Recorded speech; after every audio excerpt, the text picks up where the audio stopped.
What's up, bankers? Hello, Vankas. How is everybody doing? How are you doing? We're almost back, baby. 2025 season is returning. I'm feeling so ready for it, Matt. How are you feeling? Yeah, I could see it coming back. I mean, I'm enjoying. I'm not feeling so great, so I'm now a nerd. I'm now a nerd, and I have glasses now. But That's right. And it's been stressful. It's been stressful. I mean, it's been a stressful season. Like every week, like, oh no, only one. Oh, you know, if anyone's seen Highlander, the line in Highlander is, "There can only be one." Right? You're really feeling that this season. There can only be one. Only one set of fans is going to be happy, right? Yes. And only one of the hosts of this podcast will be happy as well. So that's right.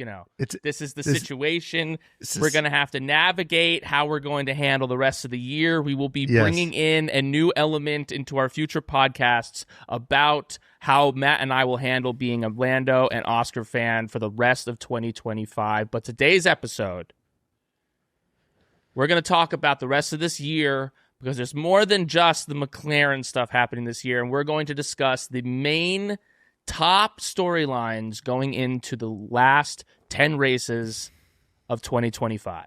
This is the Red Flags Podcast, brought to you by BetMGM. Yes. But, I mean, the McLaren one is still the main one. Let's start with the main storyline going into the last half of the 2025 season. Who will win the Papaya Wars? Because that's what I want to name it. They call it Papaya Rules. Let's be real. We've seen some generals. The generals are making calls, and the foot soldiers of Lando and Oscar are having to follow those calls. And the wars have begun. There have been battles, and this is shaping up to be a Papaya War here. Yes. It's a very interesting one. But what I find very interesting, I think, is what we discussed in a angrier way. Following Lando's Hungary win, which is actually, if you do divergent strategies, you're actually kind of encouraging a sort of convergence. The problem with that is, if you're encouraging a sort of convergence, but then like telling them to drive a little be careful, this, that, and the other thing. It's not really creating a fair situation, because in the sense that you should always go for track position, because the overtaking guy, he can't really go for it, right? Right. He can't really do what in a vacuum a converging strategy is supposed to do. So it's kind of like you have to pick one, I think, because you're either an all-out war, or it's like, we're going to arrange this so whoever wins in qualifying and gets a better start. It's like you're all the way in or you're all the way out. It's kind of it's an interesting thing, because I think the previous times where this has happened, though, I guess I was trying to think, I'm like, in other than Spa, every time they've been next to each other, they haven't really messed with the strategy. It's always kind of been, the lead driver gets the preferred strategy, and that's what the deal is. Even in Hungary, Lando had fallen back to a certain position, and there was almost a sense of like, oh, well, he's totally out of position now, so now let's throw something at this. Only kind of in Spa, because they were 1-2 in Spa, was there a let's go long and kind of force Oscar's hand in this way. So I think it'll be kind of an interesting thing to see whether they start pulling those moves when they are in a 1-2, if they are dominating in a race weekend and it's just kind of like they're out ahead and Oscar's 5 seconds. Are they going to like really try to pull an undercut on someone in a cheeky way? Because We saw, like, last year in Hungary, they pulled they pulled a mistaken undercut on Oscar in Hungary. Well, they did. They mistakenly, gave Lando the better strategy and then made him give the position back. It'll be interesting to see how far that goes, because Andrea Stella said that he has outright ruled out enforcing a rule that would prevent Oscar and Lando from running different strategies. The team is letting engineers propose independent strategies, letting the race evolve organically. He emphasized that split strategies were, quote, a part of racing, and that both drivers should have the opportunity to chase the victory at their own merit. So is running a guy off the road. So is crashing into him, right? No, of course. I think it's given that most people feel that this war should not only be fought on the pit wall, it should be allowed to be fought on the track. And if you're going to give guys different strategies, you got to let them race each other hard and not kind of, have this wagging finger anytime something kind of close happens, or if they touch. Let's be crystal clear. Fans love when teammates crash into each other. Fans love it. It's one of the most thrilling things that this sport has to offer, is that your teammate's your enemy, and sometimes they crash into each other. When they talk about the 2016 season, the moment that everyone talks about is when Lewis and Nico ran into each other in Spain. That is the moment. So they need to let that happen. It actually, it feels like they're kind of blue balling us, right? They're almost giving us the spiciest version of this thing, and then they're kind of being like, "What? No." Yes. Because if you don't want them to crash, you should just say, whoever's ahead at the first corner, just fucking fuck off. Right. If you actually don't want them to crash, is kind of my take on it. It's yeah. And there's because then the strategy is kind of weird. It's like, well, then just track position is actually way more valuable if you're kind of protected from overtakes. The thing that will be interesting is, as this season progresses and if they continue to be close, who will kind of start breaking those papaya rules? Who will start, Oscar first. Oscar before. I think right? Oscar's going to do it first. Yes. Oscar will definitely draw first blood. I'm wondering, he'll draw first blood. They're getting, I think they're a little too clever by half, and this strategy thing is going to bite them in the ass. Mm-hmm. Like, we can. That's what happened in Hungary. They tried to. I think they were trying to what they did is they I think they undercut Oscar on purpose because they wanted to cover off somebody else. Like, I think Leclerc was catching Lando was in trouble from somebody behind him, so they decided George. They were gonna be gods and just orchestrate everything perfectly, and Oscar and Lando will just give the place back. And it's like, I think they're sometimes a little too clever by half, and they get bitten in the ass. I think that's going to happen again. They're going to try to be too clever and no, we're McLaren and we're super smart and we can we can. It's kind of like, what it's kind of like, Brian? Mm-hmm. It's kind of like when two people that you're friends with are a couple and they're like, yeah, we're going to try an open relationship. And, and you're like, these people are not, they don't have the level of maturity. They don't know how to communicate well enough. They're not secure. This is a nightmare waiting to happen. I think the interesting that's what I think they're like, we could be poly. We could be poly. Totally. It's going to be perfect. It's like, cannot be poly. This is going to end in tears at some point. And that's what I'm feeling from them right now. Here's the thing also that happens where the couples that don't survive the poly is that they think of themselves as being cooler and more understanding and in a better place than they actually are. A lot of times people open up the relationship because they want out of the relationship and they're just like, here's the off ramp to doing that. What I think is interesting about the McLaren situation is that there's an insistence that these guys get along great and that they all, we're all one big happy family. We're the three best friends that anyone could have. He's Zach Galifianakis is what he is. Fully.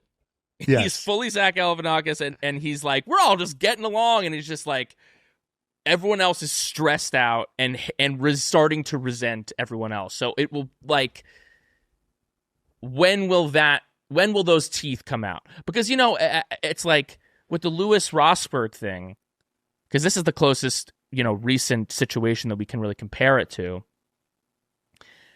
Those first couple years when they were besties, right? There was probably, we weren't, fans at the time, but I'm sure that there was like a bit of a narrative of like, these guys are getting along. And then it slowly started to erode as Lewis started to win. There's the famous hat moment in Coda where he threw the hat at Nico. Nico was pissed off. He threw it back.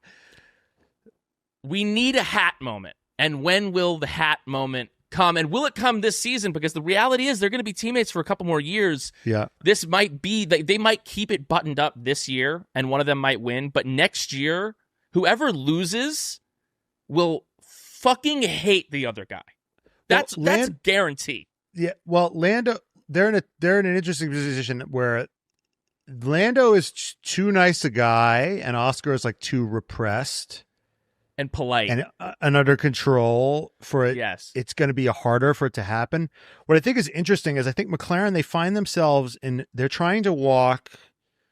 It's fascinating. They're trying to walk a very interesting tightrope.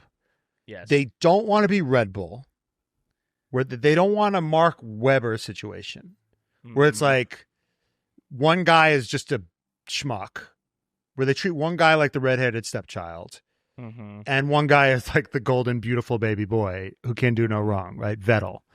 And they don't want to be like a Williams, PK and Mansell, right? Where they're where it's just a horrific situation. And they're literally going to Frank Williams when he's like on his almost deathbed. Like they're just, it's so toxic. It's such a toxic, these guys hate each other. It's a disaster, right? Or, Dennis with Alonso Hamilton was another one that destroyed the whole team. And another one was Prost Senna. That got fucking toxic. He doesn't want to be on that side, right?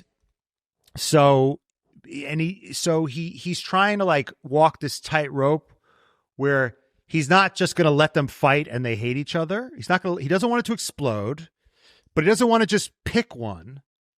So he's trying to like let them play, but like in a gentleman's way. Like this is, they're trying to do like a gentleman's boxing match or something, or, I can't, they're trying to walk this perfect line where they can fight. I want a good, clean fight, guys. And, and to expect no one's going to pull out brass knuckles at some point, or no one's going to bite somebody in the ear, in this once in a lifetime moment. It's fascinating that I don't think anybody's pulled it off. I mean, I haven't been watching for a long time, but I've studied this shit. Not since like the 50s when guys were like real gentlemen. Peter Collins was like, you know what, Fangio, I'll let you win the championship. Here's my car, right? Yes. I'm a gentleman. We're gentlemen here. We're all just guys, right? Risking our lives. You're my comrade in arms. But that hasn't been that way in forever. And I just don't see, it would be a miracle if they could pull off this, like, we're all friends here. One guy winning the championship, the other guy not. Right. And let's be clear. We as fans don't want that. We want, let's be, all great moments in sport are because of opposing forces. If one team just goes out and dominates and there's nothing to like battle against, no one really cares or talks about it. McEnroe Borg, Bird and Magic, yeah, Celtics and Lakers, you need opposing forces. Rafa, Federer, Djokovic. This is what make great moments. And if you look in F1, when people talk about the history of Formula One, what are the main things that they talk about? They talk about what was a movie that was made out of? James Hunt, Niki Lauda. And they actually had to pretend those guys hated each other because they didn't. They didn't hate each other, but they were like opposing forces, and they like at least fought on track. Like, you know what I mean? Yes. Like there's an element where this thing, they kind of are not letting it fully happen, but also the one that everyone talks about, Senna, Prost. Those guys were at the top of their game. They were opposing forces in terms of their mentalities, in terms of everything about them was opposite. And in certain ways, Max Lewis. And of course, Max and Lewis. But what's interesting about kind of, Piastri and Norris is on a much lesser scale. Don't be annoying in the comments. On a much lesser scale, they have Prost and Senna qualities, right? There's an element where, like, 100%, where Oscar 100%. is calculating, and he's ruthless, Prost-esque. He's ruthless, yeah. and he's calculating, and he has Prost elements. And whereas Lando drives with his heart. He drives with his heart. He's all over the place. He's kind of more of the center. This is in the kiddie pool, okay? This is in the kiddie pool version of these two giants, but they are that. And you just need to let that happen. Okay, do you think? Zach Brown is not. He does not. His responsibility isn't to the viewer, right? Of course. So he doesn't give a shit. He should give a shit a little bit, but he'd rather the viewership go down a little bit and his organization remain not toxic. But then it's about whether the drivers, because at the end of the day, as much as everyone wants to tell you what you're going to do in the car, it's the person in the car that actually makes X, Y, or Z decision. So will they do that? Now, we obviously know you think that Oscar's going to win. I still think that Lando's going to win, but it's we'll see. I think it'll be interesting. The second half of last year, there were moments where Oscar had Lando's number. There were moments that Lando had Oscar's number. I feel like there's what we've seen and known about some of their driving styles is that, like, Lando likes some of these, like, slower tracks. Oscar can actually kind of, like, thrive in a higher speed track. We saw in Monza. We saw last year in Baku as well how well Oscar did.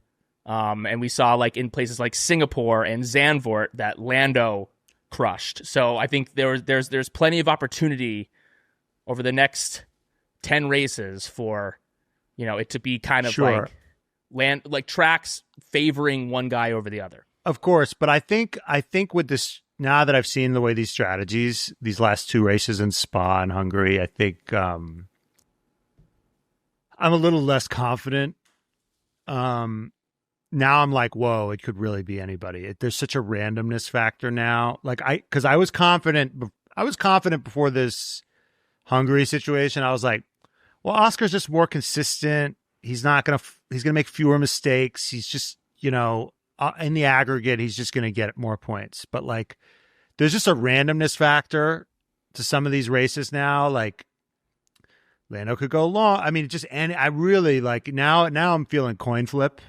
Well, it's a question also of, like, who takes that risk, right? Because it's like, sometimes the last couple races, Lando's team has been like, well, we're going to get second anyway, so why not try something?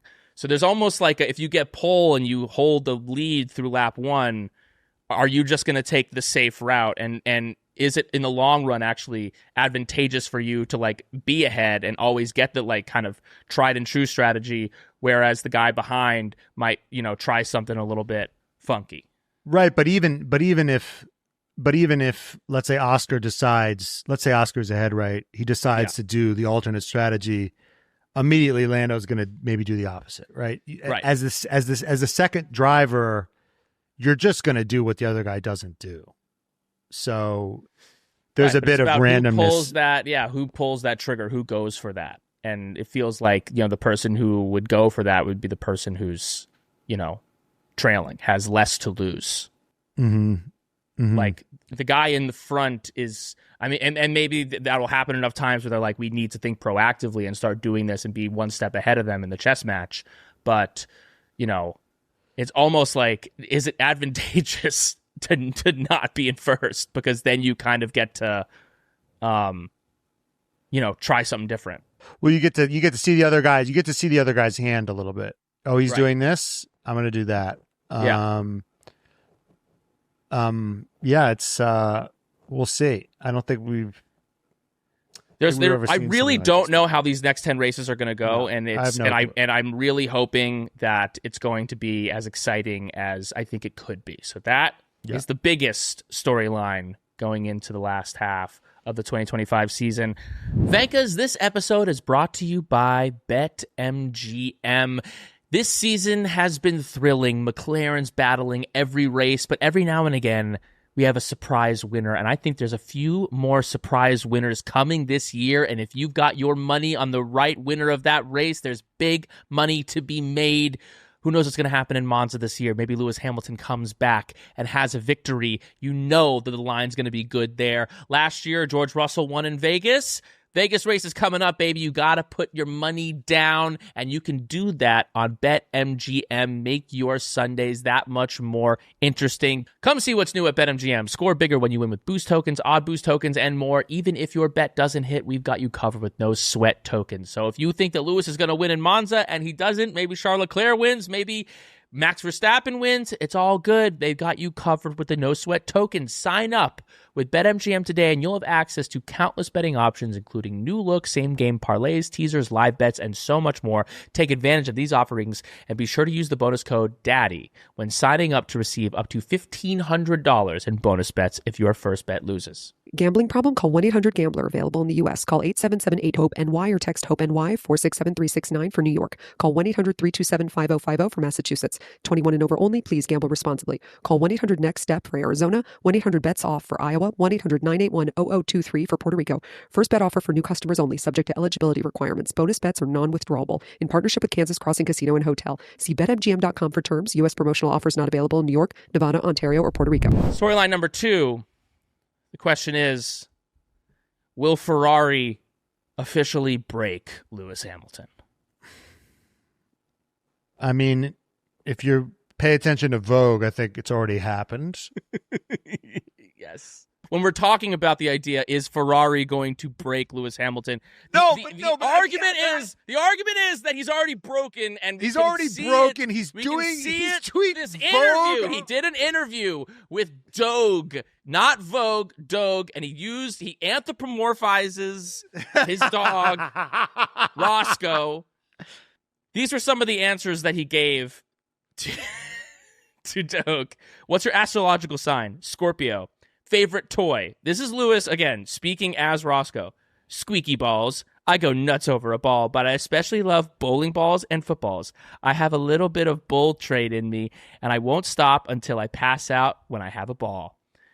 Lewis on bringing Roscoe to the movies. This is just him speaking as Lewis, but he brought Roscoe to the movies. He says, I don't know if it's strange, but I went with him to the movies a couple times. The first time I went to watch Guardians of the Galaxy, and it was just him and me, and it was in 3D, and he sat in the chair next to me, and I put 3D glasses on him, and he sat there watching it for 5 minutes, and I just couldn't stop laughing. I couldn't focus on the movie. He was just sitting there. He's watching. You can't tell me. You could tell me. You could tell he was so confused.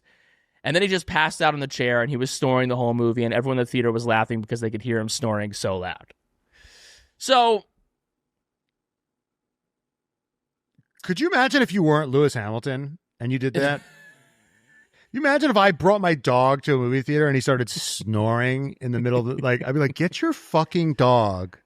Yeah. The point is he's already broken.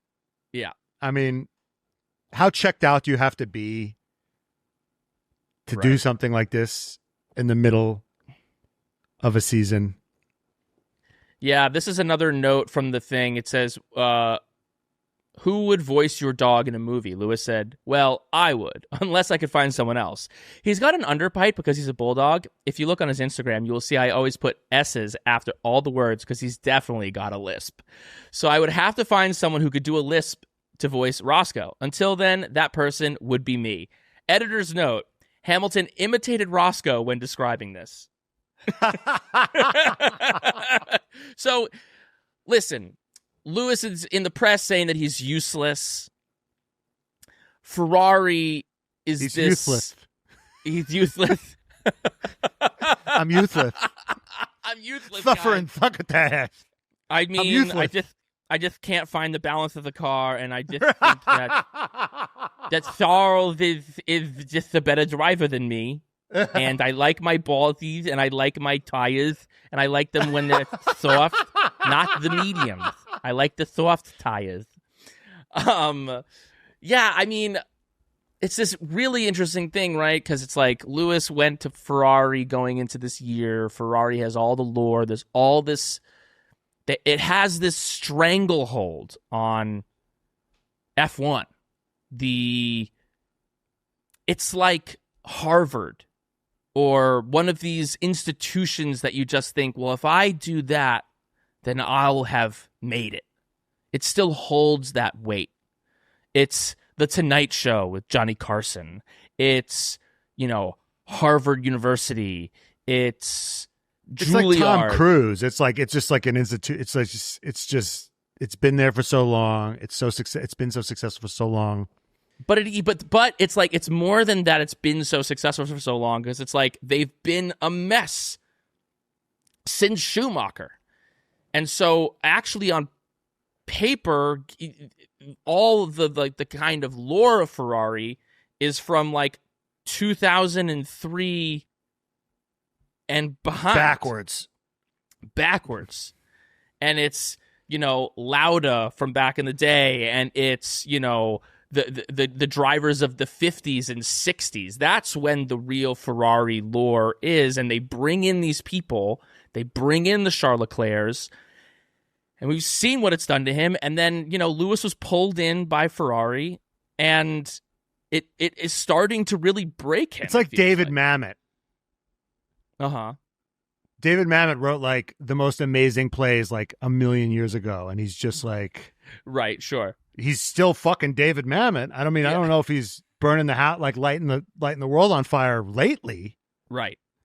But he's like outspoken and still considered a force and a name.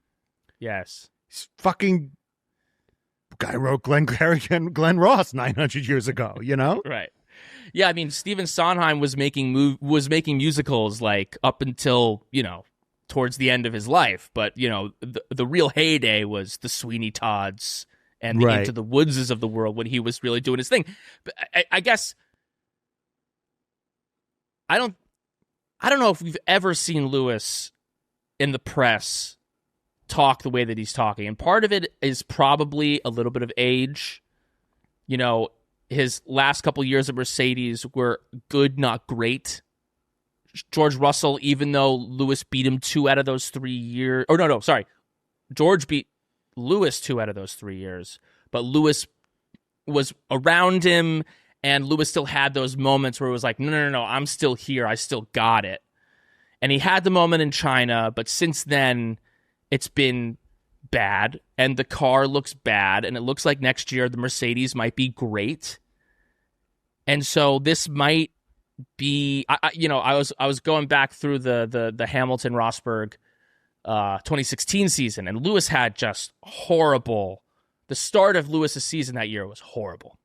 He had crashes, he had engine issues. Like, what could go wrong went wrong with Lewis for a lot of that 2016 season. And he was down in the press. He was pissed off, but he still always had the I never give up. People were like, "Are you how does it look?" Like, he goes, "I never give up. I never give up." And that's been Lewis's ethos. Everything about his persona is all still about I rise. Never give up. Still I rise. Never give up. Never give up. Never give up. He had this low point, and the question I think for the rest of the year and moving forward will be like, 2021 was a gut punch. Totally, Big, but huge gut punch. I will don't think it this gets bigger be than that.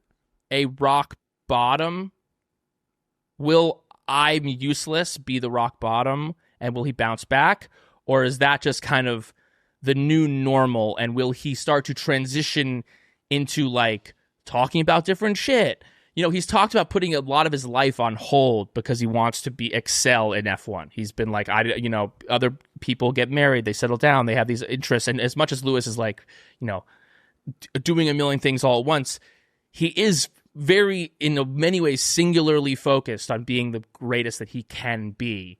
And for him to have that kind of quote halfway through this year, it just begs the question, like, what does the future hold for him?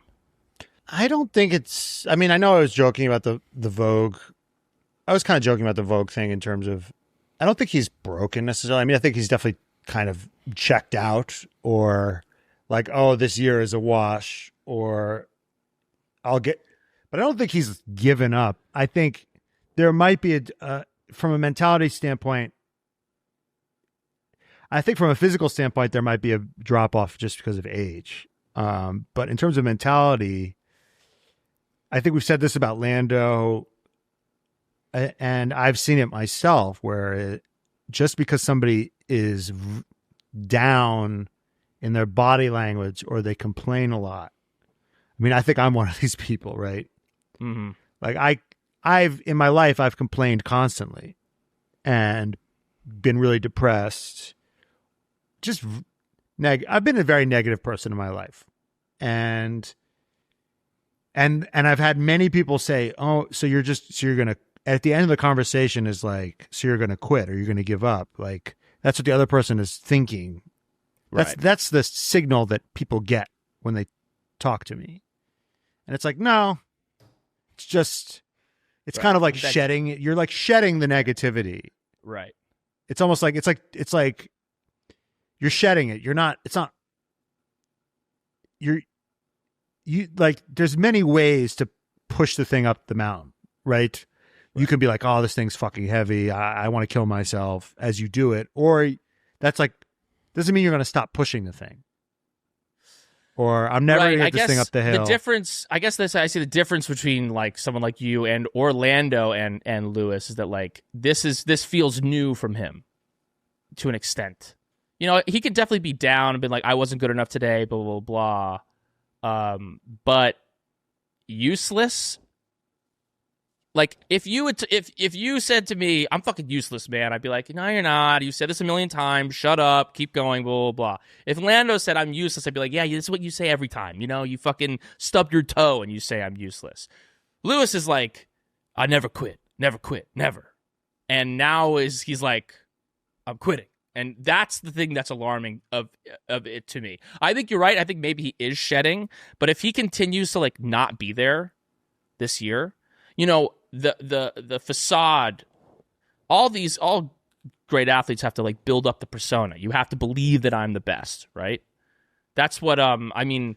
You've heard drivers and people in these businesses say this all the time. It's like you have to believe that you're the best. You have to believe that I can do it.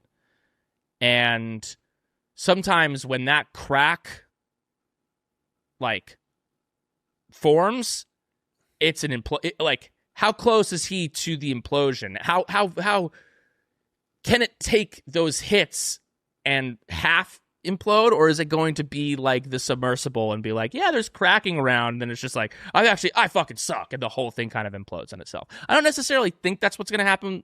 That's happening with Lewis. But I could see that, like, if the rest of this year he really feels like I am really not just a step behind Charles, but like several steps behind him, that he won't know how to function in this environment without that belief in himself. If that doubt really like takes hold and grows within him, it's definitely got to be scary. This is like a new experience for him where he's been so off somebody. Right. So off of a teammate. I think he's probably, if I were him, I would probably say, this isn't my year. This isn't my regulation. 2020. I'd be like, wait till 2026, then blow your brains out. That's what I would say, probably. And that's probably what people around him are saying, and probably what he's saying to himself. So I think if he gets there in 2026 and it's not there, I think then he's going to really start to panic. But yeah, I think it's also probably frustrating. Ferrari is from what I understand, is a very political, very bureaucratic, difficult to navigate place. Right. And I know he's Lewis Hamilton, but he's an outsider. He doesn't speak the language. He doesn't really know the ins and outs. I saw this quote of Charles talking about like he always felt like Italy was home. You know, growing up, all of his mechanics, a lot of his mechanics were Italian. He speaks Italian. He would, you know, grow up going there. That like, you know, there's that a little bit, even though obviously he's a Monegasque, that like he feels that type of connection to Italy. And he's been there for so long. He came up through the academy.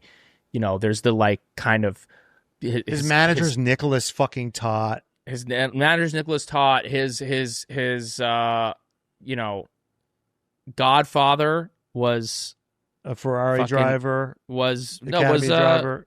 Was Bianchi. So like his blood, sweat, and tears are in that team, and through that, and it's going to be extremely difficult for Lewis to kind of like. And I think it's a testament. I think it's a testament to Carlos Sainz.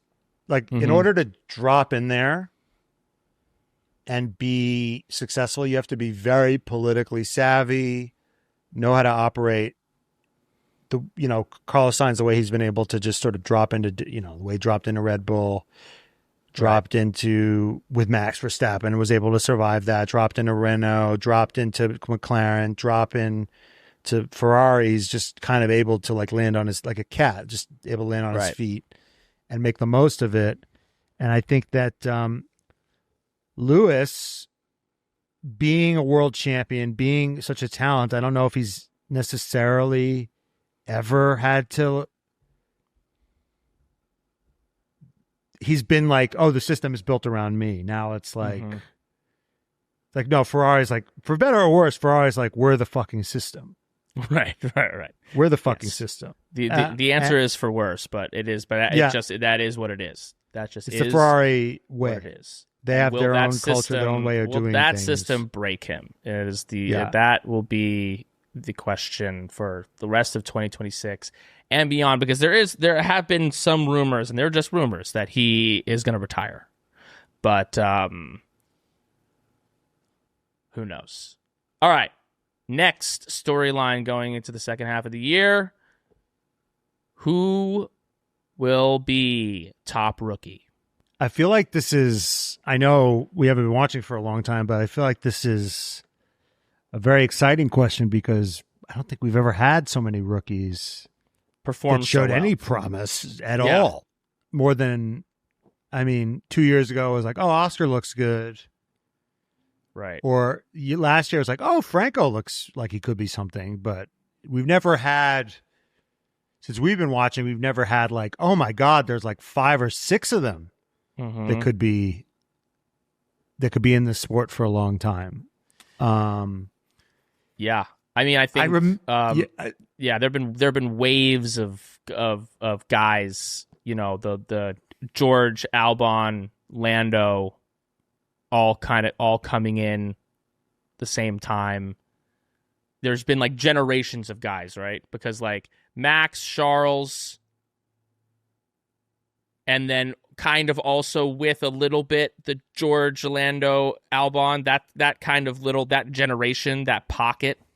Yeah. Was kind of, these are the next guys. And now they are all established. They're now the vets.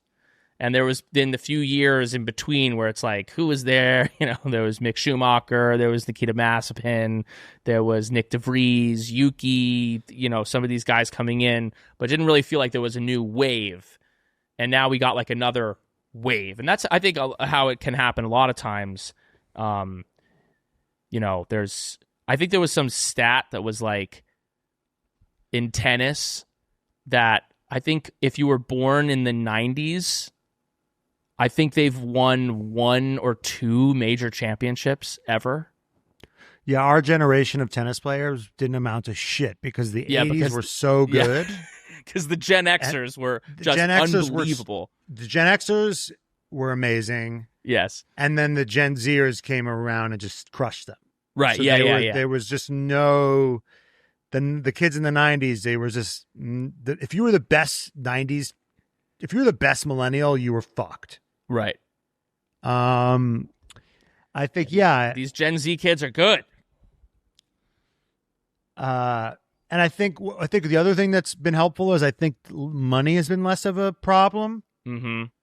Yes. So teams like Williams, teams like Haas, yes, they're less inclined to take a Mazepin. They're less inclined to take a Latifi. Logan Sargent looks less appealing. They're just kind of, now that cost cap is in place, there's F1 is as financially healthy as it's ever been. Right. We're more like, well, what if we tried to get the higher best place in the constructor? What if we tried to actually drive well? Yes. So I think that's also helped it. So it's kind of funny to think that maybe there's a world in which if these guys came through 5 years ago, they're not all getting into F1. It's just not happening. Like Gabriel Bortoleto is not getting a seat on Sauber. It's just not fucking happening. It's like it's gonna go to a pay driver. Like, who was in that seat? Who did Gabriel Bortoleto replace? He replaced Zhou, right? Yep. Or one of the guys he replaced. So it's sort of, that's a case in point, is that those spots used to go, and those like lower down teams used to go to guys with more money.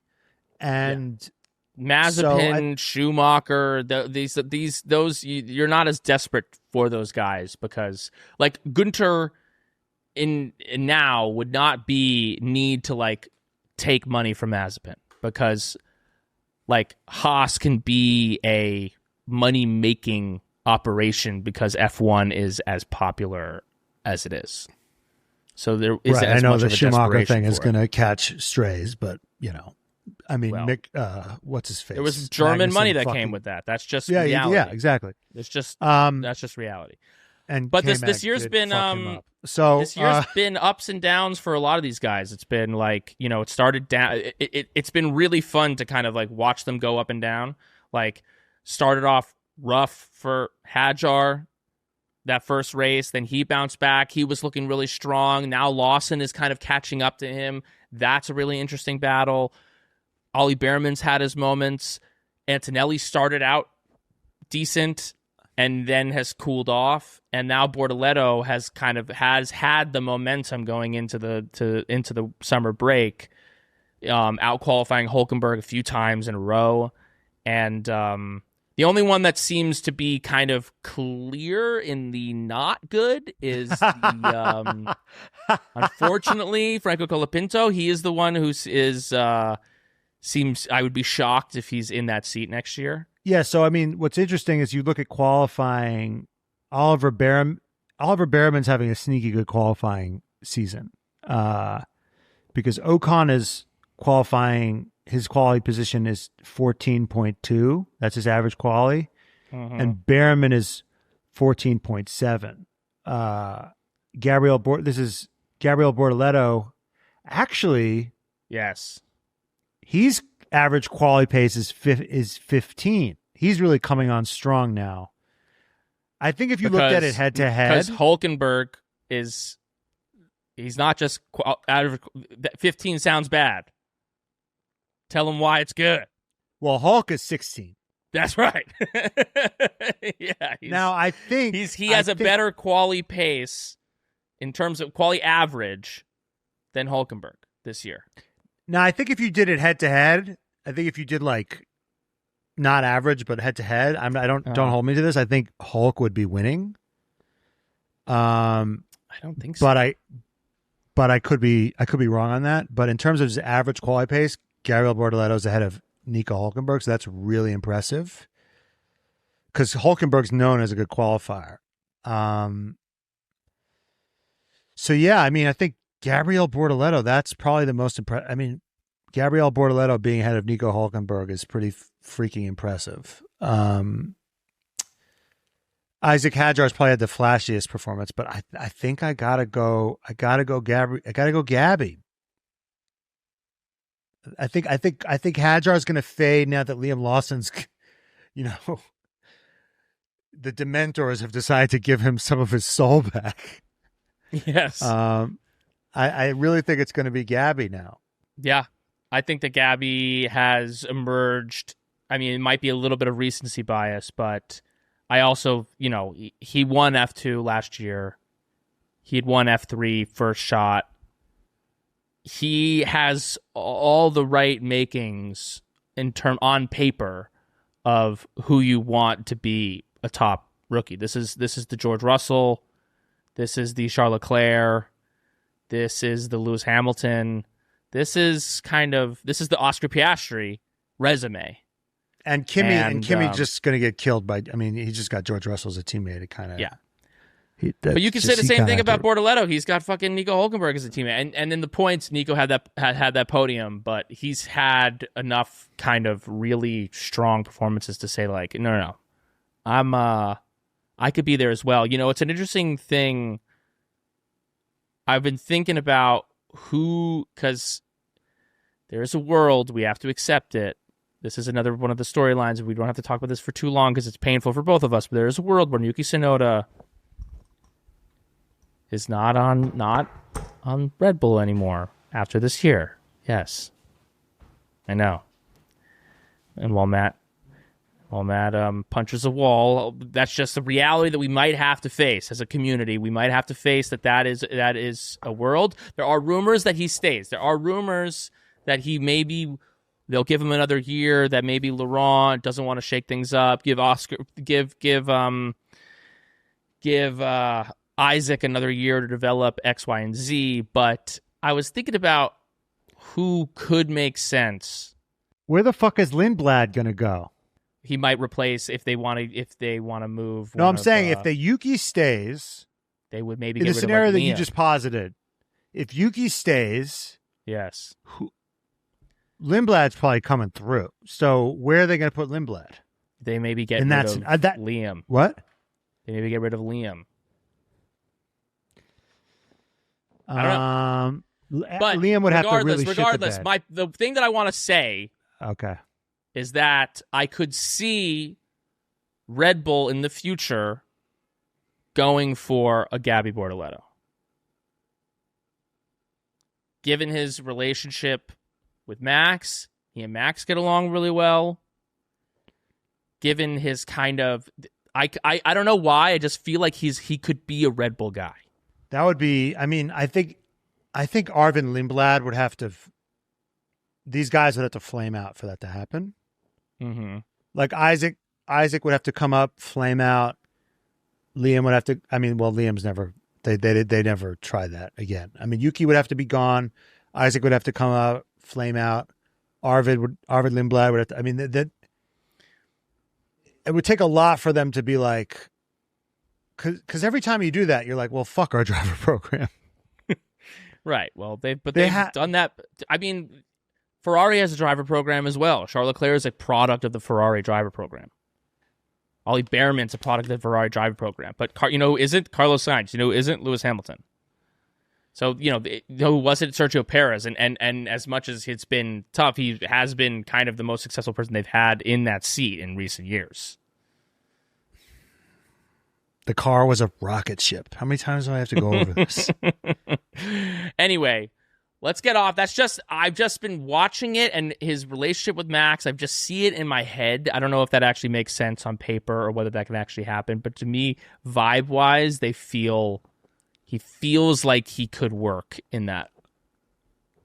Well, I mean, thinking about this a little bit further out, if we're thinking about like how the pieces might move in 2026. Well, this is kind of in 2027 is kind of when it would happen, right? So if Max leaves for Mercedes, I mean, the most likely, if I had to gun to my head, if I had to pick who's going to be at Red Bull in 2027, right? Because Max isn't going anywhere in 2026. That's the question, right? It's got to be either George Russell or if Lando takes over the team, then Oscar Piastri might shoot his way there or something like that. He might just say, fuck this. But But I guess like they're more likely to hire like a bona fide star, like a George or a Charles, a frustrated Charles, or I'm not even saying necessarily Max. 27. I'm just saying down the line. I see. I could see them becoming like a star. And he had the relationship with McLaren last. You know, he was in his Formula 2 campaign. He was a McLaren driver. That is the most down the line. Is that the most depressive? If you're a junior driver, is that the most depressing program to be in right now? If you're a junior driver, you want this season to blow up because you want that relationship to become untenable for one of those guys. Right, because I mean, we talked to Hinchcliffe. It was like, because Zach loves to dangle F1 seats to IndyCar drivers. Yes. And now he just can't do that. Like, that's what he did with Pato. He's like, I'll give you an F1 test. And like, who knows, right? Yeah. And then he did it with Palou. And Palou saw how Oscar was doing. He's like, fuck that. I'm going back to Chip. Right. So, yeah, no, I mean, it's interesting. That might become untenable. And then one of those guys might be out of there. Because it's a 2-year deal for Oscar, no? Yeah, at least they're both in there until I think 2027 and or 2028. So they're locked up for a couple years. But if things sour, people leave. It's not just a done deal of like, well, there's a contract. We've seen that contracts can mean very little in the grand And if scheme. Max leaves, and I think now that Dietrich is no longer alive, they're probably less likely to spend crazy money. But if Max leaves, they might just say, get me Oscar Piastri. I don't care. Like pay for it. I don't care. Right. Get me a disgruntled Oscar Piastri. Get me a disgruntled Lando Norris. Get me a disgruntled Charles Leclerc. Just pay what it costs to get them out of their contract. I think Oscar Piastri or Lando Norris, who either one as champion, as a driver's champion, or near to, they're only making. Think about this. They're making 20-something million or something like that. Mm-hmm. That's peanuts for a champion. Right. Like Max, there's another. Max is asking for like 50, 75, 100 million. That's what he's asking for. Here's a question I want to ask you, Brian, about we're talking about reshuffling the deck. So if Max wanted to go to if for Max to go to Mercedes, right? They're talking about in 2026. He was asked. They're talking about for him to go in 2026, 100 million, right? 75, 100 million, biggest F1 contract ever, right? Right. Let's say 2026 comes around and they have a fucking rocket ship, and I'm Toto Wolff, and then Max comes to me and he goes, Yeah, I'll come here. So 100 million, right?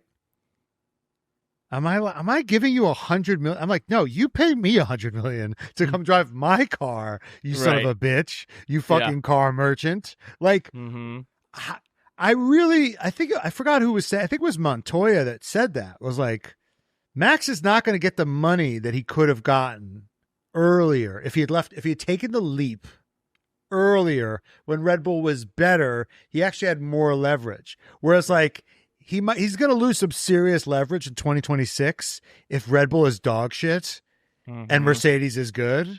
I mean, you think they're really going to pay him like that kind of crazy money if he's trying to leave a burning building? Yeah, I mean, where's your leverage, right? If you've got he might have given up all of his leverage when it comes to like he had the leverage now because Mercedes is bad, and there is like a sense of like I need you to, that's just how basic negotiation works. It's who's got power over the other person, right? And so yeah, I mean, he might be like, this is my quote, and it's just like, okay, well, that's great for you, but that's not what we're willing to pay. And if you want to win more championships, what are you going to do? I mean, he's probably made the smart move in terms of like, let's see where the pieces land, but in terms of like what is going to make him the most fucking money, which maybe he doesn't care about. Right. He probably should have just taken whatever the maximum amount Toto was willing to give him and just go now. Because the worst case scenario is Mercedes amazing and they're just going to be like, well, George Russell can win it, like win the shit in his sleep. So fuck off. Going back to the Bortoleto qualifying head to head, Bortoleto is 8-6. To Bortoleto? Bortoleto over Hulkenberg. Oh, well, fuck me then. 8-6. Fellas, as we're getting older, I know that one of the biggest stresses we have is hair loss. It can knock your confidence, make you feel like, what's happening to my one life? No one plans for hair loss, but through Hims, you can take the next step with confidence. Access treatments made with clinically proven ingredients like finasteride and minoxidil to stop hair loss and regrow hair in 3 to 6 months. No waiting rooms, no hoops, just ingredients with track records of results. Hims offers convenient access to a range of prescription hair loss treatments with ingredients that work, including chews, oral medications, serums, and sprays, the gamut. Doctor-trusted, clinically proven ingredients like finasteride and minoxidil can stop hair loss and regrow hair in 3 to 6 months. You shouldn't have to go out of your way to feel like yourself. Hims brings expert care straight to you with 100% online access to personalized hair treatments and put your goals first. No hidden fees, no surprise costs, just real personalized care on your schedule. Think of Hims as your digital front door that gets you back to your old self. With 100% online access, trusted treatments for real health concerns all in one place. For simple online access to personalized and affordable care for hair loss, ED, weight loss, and more, visit hims.com/redflags. That's hims.com/redflags for your free online visit. hims.com/redflags. Individual results may vary based on studies of topical and oral minoxidil and finasteride. Prescription required. See website for full details, prescriptions, and important safety information. It's strong stuff there. Strong stuff from Gabby, and I think it's tied between it's tied at Haas between Okun and Behrman in terms of just head to head. I think it's 7-7. Yeah. All right, and the final storyline to look out for the rest of the 2025 year is who will sit atop the midfield at the end of the year. Because we're saying 5th place, right? 5th place, because yes, we don't know who's going to win this championship on the drivers' front, but we know who's going to win the championship on the constructors. Honestly, 2nd, 3rd, 4th, who cares? I genuinely am like, who cares about 2nd when you're a mile behind? It's fascinating how little we care about 2nd, 3rd, 4th. 5th is where it's fascinating. Yeah, 5th is 5th fascinating. is where it's at. 5th is where it's at because the current standings for the F1 Constructors Championship, obviously McLaren's at 559, Ferrari's at 260, Mercedes 236, Red Bull 194. That is probably going to stay that way. Maybe Mercedes can pull a 2nd place on Ferrari, but who cares? This is where it gets interesting. Right now, Williams has 70 points. Aston Martin, 52. Kick Sauber, 51. RB, 45. Haas, 35. Alpine, 20. So you can probably say that Haas and Alpine, barring some type of miracle, like a double podium a la Brazil last year. Brazil, yeah. With the Alpines. They're probably out. But between RB, Kick Sauber, Aston Martin, and Williams, this best of the rest is looking spicy. Why is this so thrilling to me? Why do we find the battle Drive to Survive? So intriguing? It's Drive to Survive. This is like what made Drive to Survive so great was like that. Because 2nd place is tight. Everything. But 2nd place is tight. But Yeah, Mercedes and Ferrari are not happy with 2nd place. Because here's the reality. It's all about expectation. Right. Right? Yeah. When you get 2nd place, you expect to be 1st. Right. When you get 5th, that's all you can. That's 1st. That's 1st, yeah. Because if you're Williams, if you're Aston Martin, this year, maybe going forward, they have higher aspirations, blah, blah, blah. They might have dreams of being in the top 4. Right. But that's down the line. In 2025, the best that all these teams could hope for is 5th place. So currently, Williams you're right. 5th place is the best. Like McLaren, Ferrari, Mercedes, Red Bull. Like that is just that's a different planet. Yes. So you're winning your rec league championship. Yes. It's almost like division. It's like almost like Premier League, Champions League, or whatever. It's like right, exactly. This is you've won your league. Ted Lasso style. Now, who do you think of these teams? Williams, Aston, Sauber, RB. Who do you think is going to take it? Because Williams got that comfy lead, but how comfy is it? No, it's gone. It's. I really think I've been banging this drum since Nico's podium. Yes. And now Gabby's picked up the pace. I've been banging this Kick Sauber drum for a long, long time. Like a month or two now. Gunther thought I was an idiot. I'm not an idiot. I'm a very stable genius. And I really think that this is their last year's Sauber. They're motivated. They're hungry. They want to go out with a bang. And I think Aston Martin doesn't have as strong a driver lineup. Mm-hmm. Lance has been driving really close to, has been doing a great job, weirdly, which makes me think that maybe like Nando's lost a step. I'm gotten me skittish on Aston. So I'm like really skittish on Aston's driver lineup. Right. I've always been skittish about Stroll, but now that like Stroll's like weirdly hovering around Nando is fucking weird. Right. So I got pause about that. Gives me pause. Now it should be stated that in the head-to-head qualifying, Alonso is 14-0. Stroll has yet to qualify Alonso. Yes. How is it? That's fucking nuts. But they're tied in points. So,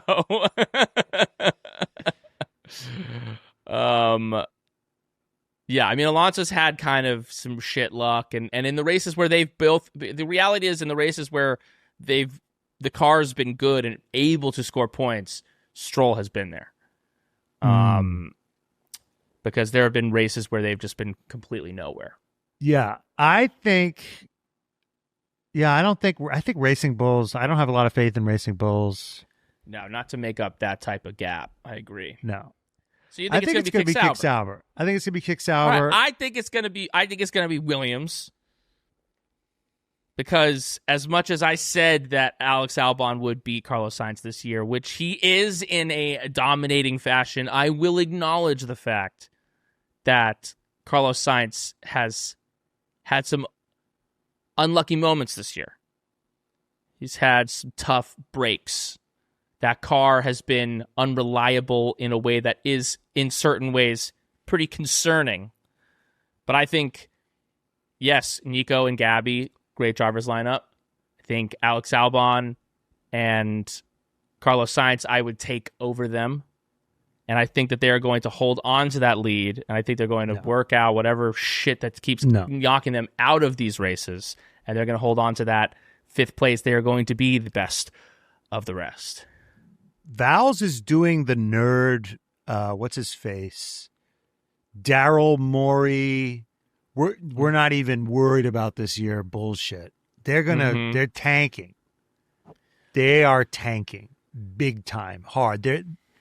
I hope man, if Williams sucks in 2026, I'm gonna lose my shit. That is really, because it's like the reality with some of these programs, especially honestly Aston and Williams. Sauber, I think, going into next year with Audi coming in, there's less of an expectation. They get a longer leash. They get a longer leash. I think with Aston, with Newey on board, with the Honda engines, with Williams, with all the talk that Vals has been talking, I think there is a bit of like a, hey, 26, 27, you like fifth is now a failure.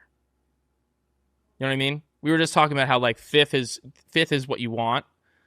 For Williams and Aston going forward, they don't want to be fifth. They want to be competing for championships. They want to be competing for wins. And Williams 26 will be the beginning of that. Williams is storied. It's a storied institution like McLaren or... Yeah. Dude, Lance Stroll got a podium in a Williams. They were there, you know. Williams is an interesting team. They had a brief resurgence when like anything with a Mercedes engine was good in that little era. But no, they have 9 Constructors championships. I think McLaren, other than Ferrari, they're in second place. I think McLaren's going to pass them with this one. But they're a storied institution. What's really interesting about Williams is which I learned recently, is they were living hand to mouth. Basically, Frank would like take out a bunch of loans, and then he would put a lot of money into his drivers, his facilities, his equipment, whatever, cutting edge research. He would win. He would collect all the money. He would put all that money into the next year, paying off debts, whatever it was. And then he would just keep doing that. He would keep winning or coming in second, getting results, and just keep taking the prize money and like plowing it into next year, like almost like a farmer. Like he couldn't afford a bad harvest. Basically. Right. That's how he was doing things. And then I think it was it was in the 80s or 90s. It was in the 90s. There was I know I'm going on a tangent, but it's interesting to me.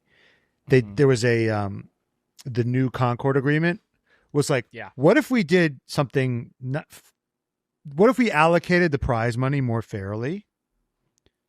So the winners got less and the shitty teams at the bottom got more. Right. And that fucked him because all of a sudden he got less money for winning. Right. Because he was win or bust. So like all of a sudden there was less. Right. So that really and Ferrari didn't care. Like the big teams didn't care, but it just all of a sudden he would get second or first and he would get way less money, and it just ruined his team. Yeah. Because he lived off prize money, and that's why they eventually had to sell Williams to a venture to Doralton. Right. Was because their financial model was never. You need that moat.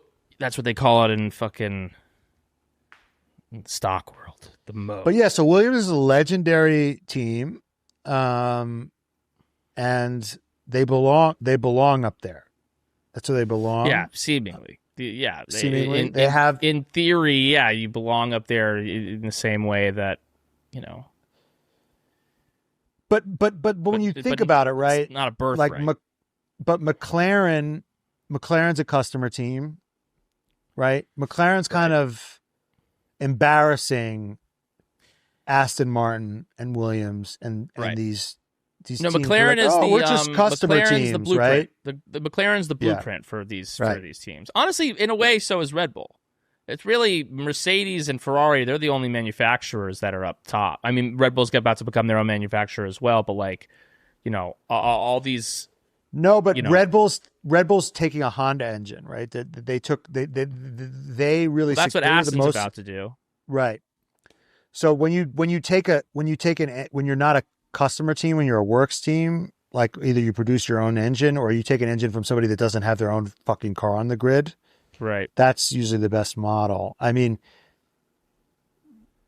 I think, Red Bull's best years, I think, were when Renault were not in the sport, but I could be wrong. I think when Renault didn't have a team, when they were Lotus, but I could be wrong.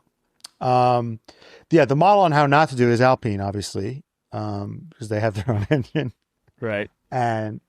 So I think I mean, James Vowles has really kind of set the bar for himself in 2026. So, yeah.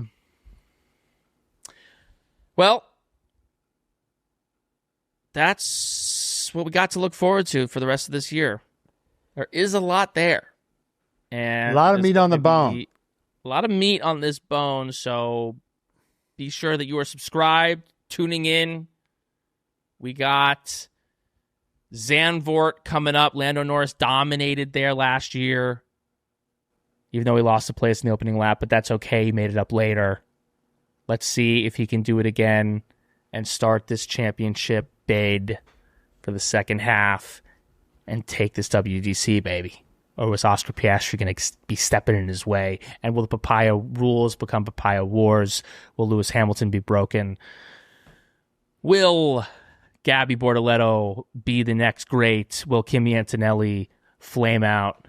And will Williams get back to prior greatness? These are all things to look forward to in the 2025 seasons. But before we can do that, we got to thank our daddies of the pod. We got to thank Kayla, Robin, Jordan Texera, Jay Lingle, Spencer Grieve, Javier Mera, Sheila Valeri, Chandler, Ali Santana, Carla Juarlo, Kimberly Whalen, Alonso of My Face 69, Donya Denad, Did Beat Daddy Muhammad, Jimmy, Kimmy, sponsored by Mommy of the Pod, Hollister 584, Delusional Science Fan, Kat, Future Dr. Dion, Steph Grossi, JB Fresh, Laura, Emily Gillenwater, Cody Hull is my F1 daddy, Branch W, Keep Up the Science Hate, Hunter Scruggs, Salmonella, Mozzarella, I'm a Leclerc fan, and yes, it hurts, Jay Kess, George Russell is Evil Peter Parker from Spider-Man 3, Matt Edwards is always right, I wish I was Max and Danny's love child, Delaney Andrews, Henry Caskey, Miles Lewis Alexander, The Real Toto Wolf, Meggie B, Kaylee Breyer, Eve the Y, Aaron Fiber, Devin, a.k.a. the future Dr. Sullivan's PA, Courtney Frazier, Yuki Sonoda's other mother, Jenny is the reason I am a daddy, Megan, Aaron, Pineapple the Y, Matt has a secret boner for Carlos Sainz, unfortunately it's Gary, Carolina, my name is AJ and fuck the HOA, K-Mag can fuck smash my door any day, the official F1 race program, and his executive editor Sarah, I got tickled by the Tifosi, hey Jet, good luck out there, Allison Sane, Zhuzh, F1 Dude Company, Kent Slickman, Code Brown Sonoda, Jerome Ferreira, Colapinto is a fraud, Aaron, Shahid, Jeans Rockster, Chohun, Shake and Bake, Catalick My Balls, Stay Fierce, Charles Leclerc, Truth Bringer,